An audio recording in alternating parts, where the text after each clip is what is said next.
Hello everybody and welcome back to my YouTube channel. This film is rated PG for mild science fiction themes, animated violence, and coarse language. This is Kier's Reviews and this is my review of Spider-Man Across the Spider-Verse.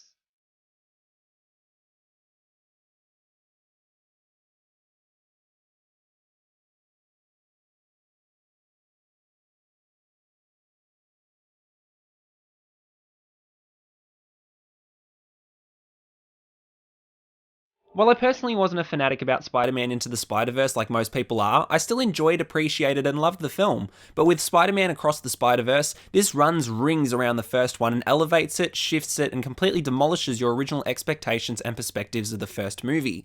Since the animation is built on the originality of the first outing, Across the Spider-Verse improves the animation in every way, bringing about the best animation I've ever seen in film history. It is bewildering, exquisite, and honestly perfect. The animation styles never stay still as they continuously move through different shades of colours as they encompass the styles of pastel painting animation in combination with 3D animation in the vein of the first movie. That also represents the metaphor of the creation of this sequel in that it's always moving and never seems to stop until it has to. Since this is the first part of a two-part sequel, I'll review it as this sole movie alone and not in connection to it being a two-part story, so bear with me with some of the points that I make as I am aware of this only being the first half. Without a doubt, the animation is splendid, even though it is visually a lot to take in and process, since it assaults the eyes quite a lot, but that's the whole point of throwing yourself into the experience of these movies. When it's combined with the gorgeous cinematography, it creates visuals that are groundbreaking. Ecstatic with colour and motion, these visuals take you aback and leave you in awe of the work that has been put into this sequel. It's genuinely breathtaking to perceive throughout its 140-minute runtime. Everything was insanely on point, delivered the way it needed to be, and created the best Spider-Man film of all time. The only minor critique I had with this movie was the pacing, and while it certainly makes sense as to why it feels off as a standalone movie, it wouldn't feel that way when it's screened back to back with the next part. However, as a standalone movie, the first half is incredibly slow-paced, but still engaging, whereas the second half is so fast-paced that you love every single second of it. The imbalance of pace in this film by itself wouldn't be a problem when watching both part 1 and 2, depending on how part 2 turns out, because that's the point. This movie is a story that has a lot of setup ready to resolve in the next film. The first hour particularly depends on that. Having all of the emotional build-up of not just Miles' character arc, but mainly Gwen's too, is a beautiful way to stun the audience right from the beginning. It dwells on what makes both characters the heroes that they want to be, not what they are. It certainly expands on the characters we've grown to love in the first film, and to see this take a deeper look and a darker take on these characters with this next chapter was really great in the way that it grounded this as having animation as a medium and not only associating animation with kids' films. This does lend itself to a darker story and heavier themes, which I adored, and really thought that it gave more to this trilogy than the MCU has tried to do with their characters over the course of 20 plus movies.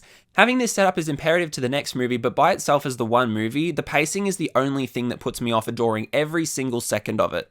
The second half is incredibly awe-inspiring. In itself, this second half is what shot this into the conversation of the best sequels of all time, and if not for Terminator 2, this easily would have beaten it, as this continues to support the general fact that this trilogy is shaping out to be a perfect trilogy. The action, the motivations, and the impending consequences of some of the characters in this movie is insane, and immediately sends you on the most ambitious yet perfect Spider-Man journey ever put to the big screen.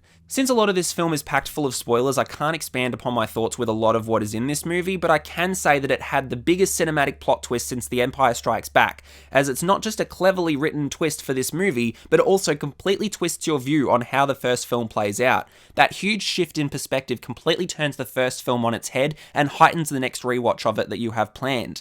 Avoiding spoiler territory entirely, it had my mouth on the ground with how incredibly well written, unexpected, perfectly suited, and warranted that this twist is, and how much it leaves open for the final chapter in the trilogy to round out.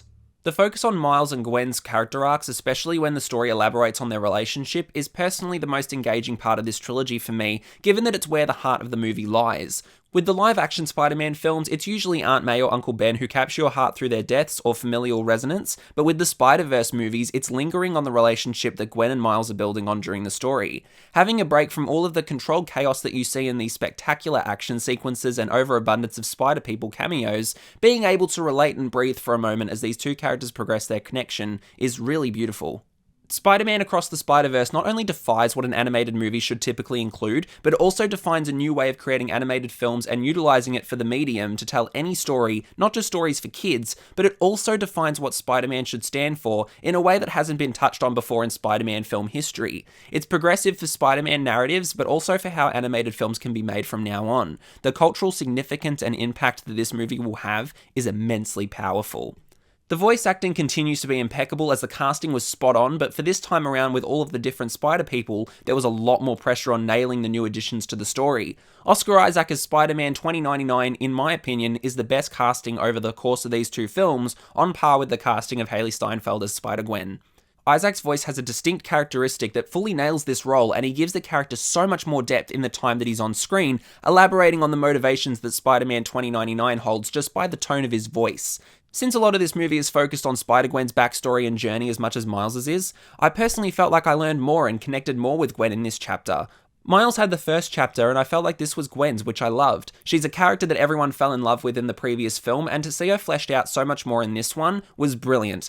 Daniel Kaluuya as Spider-Punk was epic in every proportion and delivered most of the movie's humour so perfectly that most of his lines made me laugh wholeheartedly.